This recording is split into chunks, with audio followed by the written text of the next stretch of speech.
क्या होता है।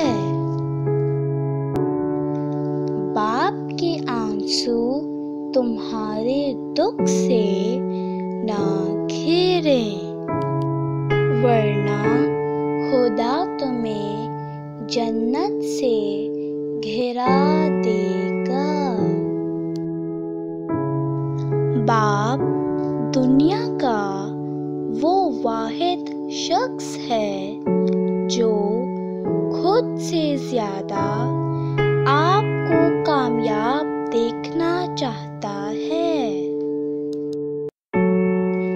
वालिद चाहे जितना भी बूढ़ा हो, घर का सबसे मजबूत सैतून होता है।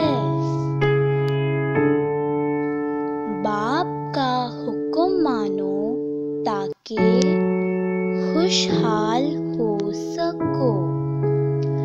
बाप की सख्ती बर्दाश्त करो ताकि बाकमाल हो सको।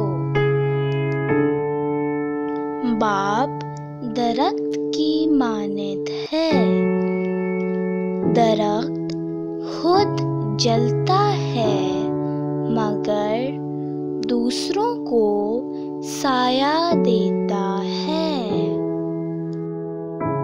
बाप एक किताब है जिस पर तजर्बात तहरीर होते हैं। इसे अपने से दूर मत करो।